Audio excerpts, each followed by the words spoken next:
Buddy Holly, along with fellow musicians Richie Valens and J.P. Richardson, known as the Big Bopper, died in a tragic plane crash near Clear Lake, Iowa. Decades after Buddy Holly's sudden and tragic death, his story continues to stir hearts, raise questions, and ignite a deep sense of wonder. In a quiet cemetery tucked away in his hometown of Lubbock, Texas, lies a modest grave, but it holds far more than just a name carved into stone. It cradles memories, mysteries, and a spirit that refuses to be silenced, even after all these years. Today, we take you beyond the music, beyond the myth, to explore a discovery that would leave the world speechless and forever deepen the legend of Buddy Holly. What hidden truths surround his final resting place? What unseen threads still connect him to the stars who followed? And why do his songs and secrets continue to echo so powerfully across generations? The answers are closer than you might think. Buddy Holly's maturation with music. Buddy Holly grew up in a close-knit, music-loving family. His parents, Lawrence and Ella Holly, instilled a love for music in their children, with Buddy's older brothers, Larry and Travis, leading the way by performing in local talent shows. Observing his brothers inspired Buddy to pick up instruments early, first trying piano before finding his true passion with the guitar under Travis's guidance. Music became an integral part of the Holly household, shaping Buddy's early identity and laying the foundation for his groundbreaking future. During his junior high years, Buddy and Bob formed a most productive musical partnership. Under the name Buddy and Bob, they occupied themselves performing bluegrass and country music at local venues and gained a regional following. Their harmony and raw talent landed them a regular slot on KDAV radio station's Sunday Party show in Lubbock. Performing live on air helped Buddy in developing stage presence and in honing his songwriting skills, slowly metamorphosing him from a shy boy with a guitar into the making of a musical genius. In consonance with his maturation, Buddy would also change in taste. Late-night radio broadcasts would introduce him to the world of R&B, a genre that speaks fervently to him. Radio stations from afar brought in the exciting energy and rebellious rhythms of Hank Ballard and Bo Diddley to stimulate his developing musical imagination. The combination of country, bluegrass, and rhythm and blues became Buddy's signature sound, revolutionary enough for it to reach an entirely different audience and create a genre of its own. A major turning point was 1955 when Buddy opened for Elvis Presley at the Lubbock concert. Seeing Elvis electrify the audience solidified Buddy's desire to pursue music as a career. Later that year, he opened for Bill Haley and his Comets, which further buttressed his aspirations. His early days with Decca Records remained free from fame. Rather, these were the early developments that strengthened Buddy's resolve to carve, almost as if with a knife, a new path in music that was soon to completely rejuvenate the rock and roll field. Little did anyone know, Buddy's greatest inspiration was yet to be discovered. Late at night, far from home. Buddy's secret love for rhythm and blues. Buddy Holly's passion for rhythm and blues, R&B, was a secret thread that wove through his career, subtly but powerfully influencing his music. Growing up in conservative West Texas, where country and gospel music dominated, Buddy and his friends would clandestinely tune into distant R&B radio stations under the cover of night. They immersed themselves in the gritty sounds of Hank Ballard, Bo Diddley, and other pioneering black artists, absorbing the raw emotion and rhythmic complexity that would later define Buddy's own style. It grew out of and became a part of his music. It was not passive love and admiration. It was a powerful catalyst in molding a new musical identity. Early in his career, Buddy often performed R&B songs together with country-sounding tunes. An interesting, electrifying combination. His famous cover version of Bo Diddley's title song was an exemplary presentation of boundary crossing in race and style with authenticity and respect. Instead of simply imitating these styles, Buddy created his reinterpretation, a musical signature that set him apart from many of his white contemporaries, who kept to the safer bounds of traditional pop or country. Buddy's trademark transference would travel far beyond his recordings, the likes of which would come to be considered part of a future legendary legacy, as the Beatles were influenced directly by Buddy's approaches, citing him as the main impetus behind cover versions of his songs and a model for adapting into the two guitars, bass, and drums format, which would soon become the standard template for thousands of rock bands. He prepared the plate for all subsequent developments behind the British invasion by combining multiple styles and strokes of music in their original color through rock and roll diffusion into the American culture throughout the rest of the world.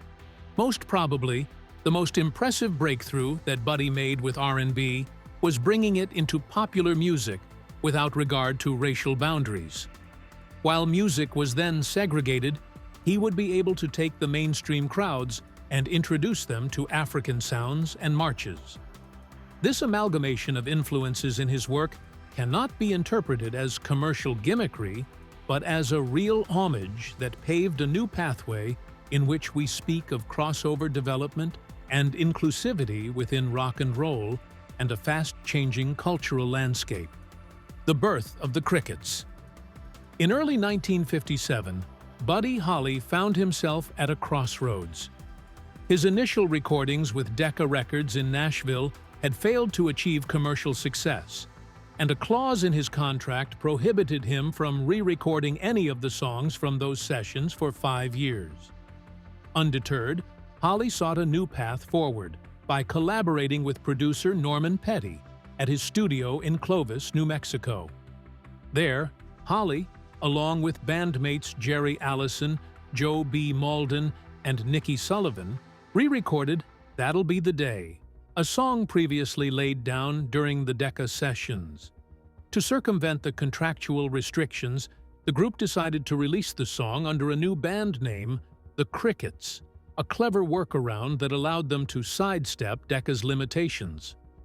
It was inspired by the hope of the band to conform with the visible feature of naming bands after birds, as the Ravens, the Orioles, and later, the Crickets.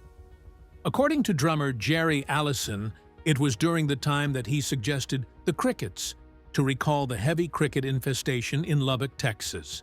This insect-connoting title not only separated them, but also affected future bands, such as the Beatles, partly naming themselves as homage to the Crickets. The re-recording of That'll Be the Day was a Brunswick Records, a Decca subsidiary, issue, under the album name of The Crickets. Holly's minor contracts with Decca were easily avoided by this clever arrangement. The single reached the very top of the Billboard charts in September 1957, becoming a thumping hit among the people. To make it all more beneficial in exposure, Petty orchestrated Holly's solo recordings to be released through Coral Records, another Decca subsidiary, and group recordings through Brunswick. This two-label system would facilitate greater radio play and market penetration. Because of the success of That'll Be the Day, Buddy Holly and the Crickets were ushered into a glory-filled period in their careers, soon followed by a host of hits such as Peggy Sue, Oh Boy, and Not Fade Away, all of which have marked blueprints in the continuous legacy of rock and roll history. The entire songwriting, recording, and performance approach adopted by them is inscribed as a unique point in history and dramatically transformed the scenario of the music scene. Long after Holly's tragic demise in 1959, the Crickets will go on to influence many emerging generations of artists. Rocking the East Coast. In the summer of 1957, Buddy Holly and the Crickets embarked on an East Coast tour that would challenge their endurance and test their versatility. Booked to perform at top African American venues such as the Howard Theater in Washington, D.C., the Royal Theater in Baltimore, and the Apollo Theater in New York City, they quickly realized that a clerical error had led audiences to expect a black vocal group called the Crickets. The shock of seeing four white boys from Texas led to cold receptions, skepticism, and a need to prove themselves from the first note. In this tough situation, Buddy and the band had to rethink their plans.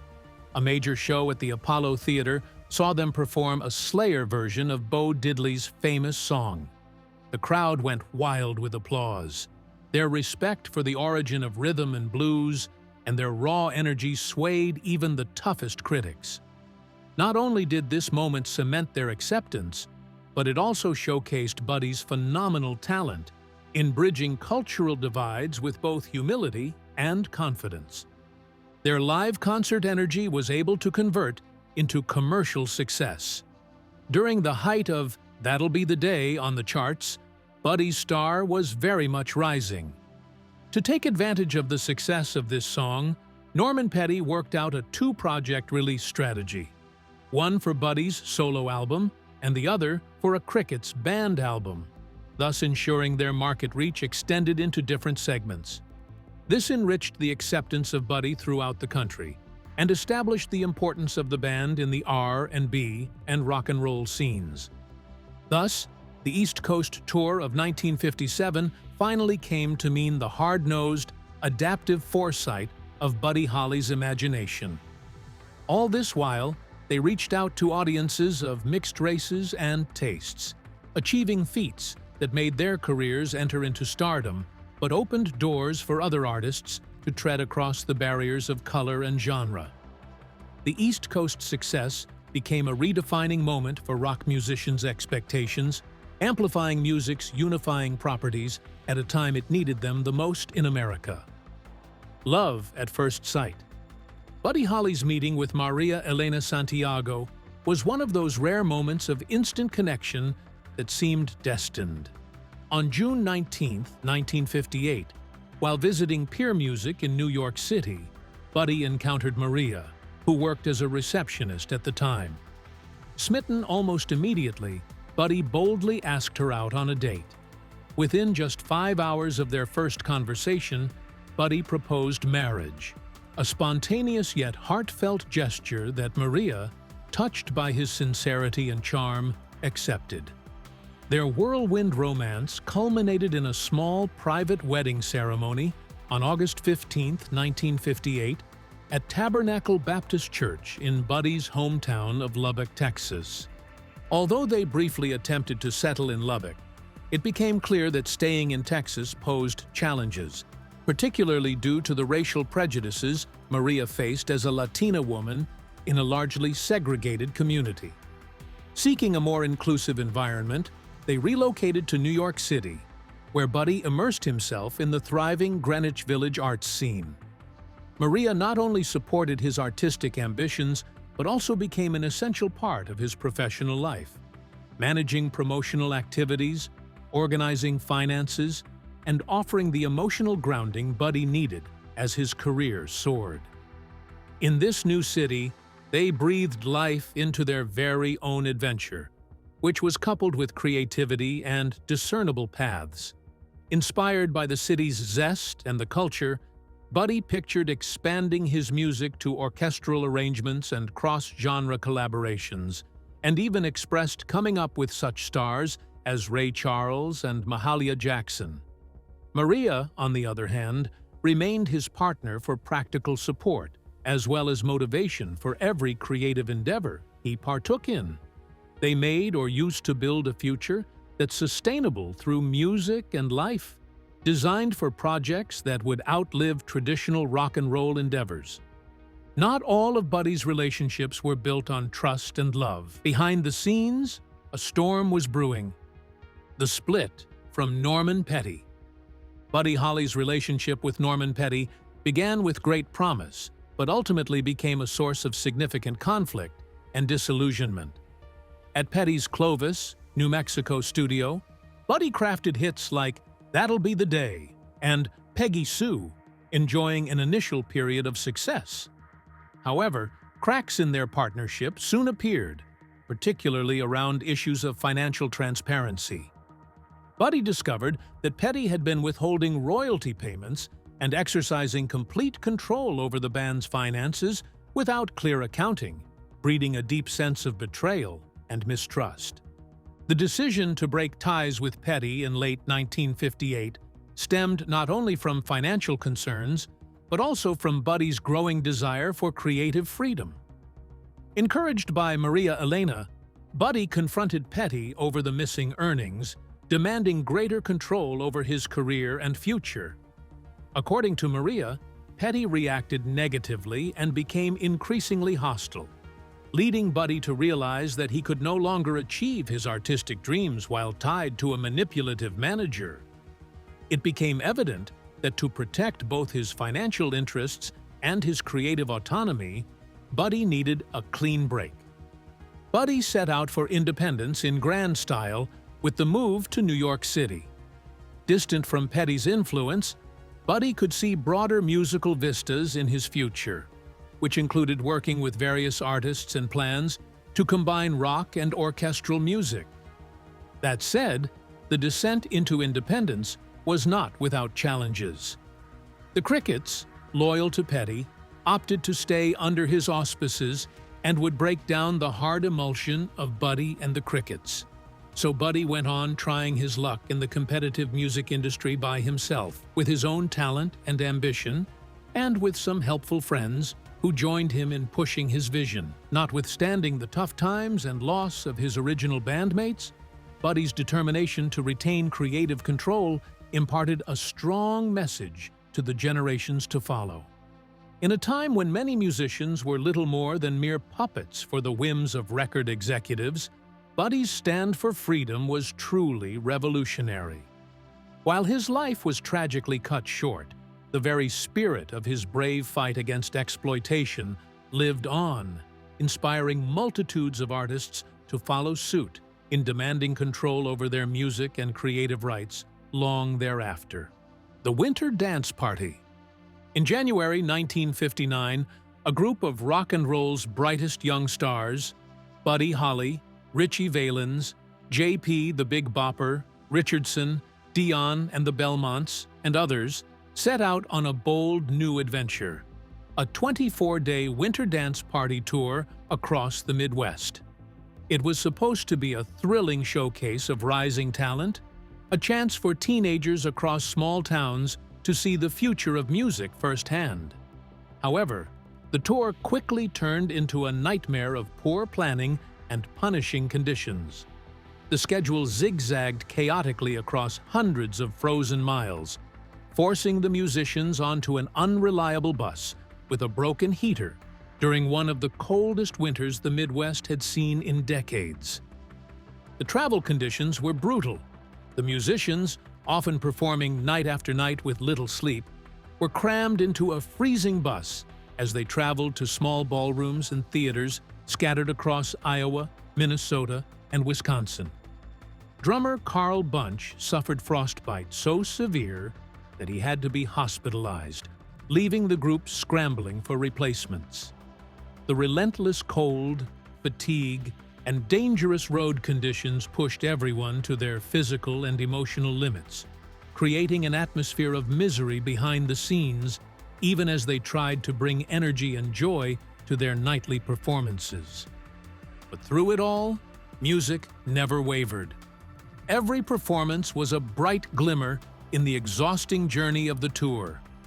By the time they crawled into Clear Lake, Iowa, the evening of February 2, 1959, however, the performers were exhausted but determined. The electrifying show they gave that night at Surf Ballroom burned permanently into the memories of everyone present. Enthusiasm, shrieks, and youthful energy marked that night as one of the most unforgettable shows of all time. And time proved once again that music could lift spirits even under the harshest conditions. Behind the scenes, however, Buddy Holly had made a fateful decision. Tired of dangerous bus rides and sorely needing a break, Buddy chartered a small plane to fly himself, Tommy Alsop, and Waylon Jennings to the next venue, Moorhead, Minnesota, just across the river from Fargo. A shortcut to comfort ended not with relief, but in unthinkable tragedy. The Winter Dance Party is now remembered not just for the legendary performances, but also for the great loss that ensued. The Surf Ballroom stands today as a monument to that final, incredible night of music. The tour itself is now enshrined in history as the most notorious in rock and roll. Each year, the Surf Ballroom rings in early February with a celebration in honor of Buddy Holly, Ritchie Valens, and the Big Bopper 3 artists whose music burned bright even though a deadly winter storm waited just beyond the stage lights. The day the music died. On February 3, 1959, the music world was shattered when a small Beechcraft Bonanza plane carrying Buddy Holly, Ritchie Valens, J.P. the Big Bopper Richardson, and pilot Roger Peterson crashed into a frozen cornfield outside Clear Lake, Iowa. The young musicians, weary from the brutal conditions of the Winter Dance Party tour, had decided to fly to their next venue in Moorhead, Minnesota, rather than endure another freezing, miserable bus ride. The tour had been plagued by logistical chaos, with shows scheduled hundreds of miles apart and transportation often breaking down, leaving the artists exposed to deadly cold temperatures. Buddy, the tour's leader, made the fateful decision to charter a 4-seater plane, hoping to get some rest and arrive refreshed for their next performance. Tragically, the flight ended just minutes after takeoff, slaying all on board instantly. The seating arrangements for the doomed flight were influenced by last-minute choices that would haunt those involved for the rest of their lives. Waylon Jennings, Buddy's bassist, gave up his seat to Richardson, who was battling the flu, while Tommy Alsop lost his seat to Ritchie Valens in a coin toss. A bittersweet win for the young singer. The irony of the final exchanges still lingers. Holly had jokingly told Jennings, "I hope your damned bus freezes up again," to which Jennings darkly replied, "I hope your old plane crashes." Hours later, the plane went down under worsening winter conditions. Investigators later found the wreckage scattered over a 540-foot stretch of icy field. The main fuselage twisted against a barbed wire fence, while the musicians' bodies had been thrown clear of the aircraft. It is quite unfortunate, but a fabulous body of work has to come to light. The investigation of accidents, conducted by the Civil Aeronautics Board, shows that intermittent critical mistakes and failures in communication contributed to the accident. Peterson had received weather briefings before flight, but air traffic control and the employer did not highlight the new flash advisories warnings about severe icing, heavy snow, and low visibility.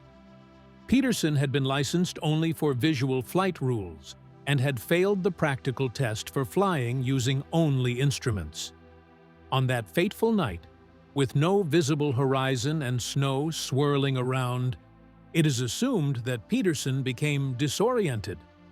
Evidently, it was thought that he had climbed when, in fact, he was in a rapid descent, resulting in almost a vertical impact at around 170 miles per hour. The shockwaves of the accident were felt not only in music circles. Don McLean's 1971 anthem, American Pie, captured the feelings of everyone who mourned, marking February 3rd as the day the music died. The incident bore testimony to the grueling conditions endured by the touring musician and the inadequate safety standards of the time, and sparked calls for better planning and transportation within the music business. Over time, the Surf Ballroom, where the last concert was held, and the crash site itself became sacred places of remembrance, where fans from all corners of the globe gathered to honor the lives and legacies of the 3 young stars who never made it to their next show. Even after all those years, questions and reflections still linger. In 2015, a campaign to reopen the crash investigation noted possible mechanical failure and pilot fatigue as contributing causes to the accident, although the National Transportation Safety Board would not pursue a third inquiry. In the meantime, some personal items pulled from the crash site, including Buddy Holly's broken glasses and Richie Valens's possessions, have become poignant reminders of lives cut short. Maria Elena Holly, Buddy's widow, shared her story of learning about the crash while watching television. Such grieving and the indelible effect wrought by that night's events indicate how the day the music died was understood to be more than a loss of musical heroes, but a tragedy of the intimate kind that resonates across decades. Buddy Holly's tomb. Buddy Holly's final resting place, located in a well-kept cemetery in Lubbock, Texas, continues to fascinate fans, historians, and music lovers from around the world. His headstone, lying flat on a simple patch of grass near a small road, is understated yet powerful. It bears a musical scale, a guitar engraving, and a heartfelt inscription, "In loving memory of our own Buddy Holly," notably using the original spelling of his surname. Despite his immense contributions to music history, the grave remains modest and unassuming, perfectly echoing Buddy's down-to-earth character and humble roots in West Texas. Over the years, myths and rumors have surrounded Holly's grave, with speculation about hidden compartments, secret messages, or buried artifacts tucked beneath the headstone. However, investigations and statements from Holly's family have dispelled these fantasies. The truth is far simpler and more poignant. There are no hidden relics, no elaborate secrets. His grave, adorned with a carved image of his beloved Fender Stratocaster guitar, stands as an honest tribute to a young man who changed the world with sincerity, innovation, and authenticity, not with flash or spectacle. Adding a deeply emotional layer to the story, Buddy's widow, Maria Elena Holly, has never visited his grave nor attended his funeral, held days after the tragic plane crash in 1959. In her own words, Buddy is not there. He is in heaven. Despite never standing at his grave, Maria Elena has fiercely protected his memory and legacy for over 6 decades. From overseeing the rights to his music and image, to approving projects like the Buddy Holly Story biopic, and orchestral tribute albums, she remains the guardian of Buddy's enduring spirit. Her commitment underscores the significance of the grave not merely as a physical site, but as a symbol of a lasting and carefully preserved legacy. The influence of Buddy in Lubbock endures not only through his humble grave and the Buddy Holly Center, a museum that strives to maintain his life's work. The artifacts, instruments, and original recordings displayed at the center provide an intimate glimpse into the life of the rock and roll pioneer. Fans visiting his grave often leave flowers, guitar picks, handwritten notes, and small tokens of appreciation, transforming the simple headstone into a living, changing memorial. Such a tribute is a reminder that Holly's music and spirit continue to inspire deeply into the hearts of people across generations. Ultimately, the truth about Buddy Holly's grave truly eclipses any mythos associated with it. The graveyard is not a sanctuary for obscure mysteries. It stands as an honest and direct homage to who Buddy really was, a revolutionary artist with a lasting footprint on music and one who remained true to himself. His grave, like his music, transcends time, holding a connection beyond comprehension. In life as in death, Buddy Holly has touched millions, a symbol of both extraordinary accomplishment and enduring humility. Yet even in death, Buddy Holly's humble gravesite perfectly mirrors the enduring authenticity and quiet revolution that defined his groundbreaking legacy in music. Buddy Holly's enduring legacy. Despite a career that lasted barely a few years, Buddy Holly's contributions to rock music remain both profound and timeless. As one of the first mainstream artists to write, produce, and arrange his own material, he broke new ground at a time when most performers simply interpreted songs written for them. Buddy's pioneering use of recording innovations like double-tracking vocals and layering multiple instruments helped set a new standard for studio creativity that shaped the sound of modern rock and roll. His fearless pursuit of artistic autonomy laid the foundation for the singer-songwriter model that would later dominate popular music. Holly's influence rippled through some of the most legendary figures in music history.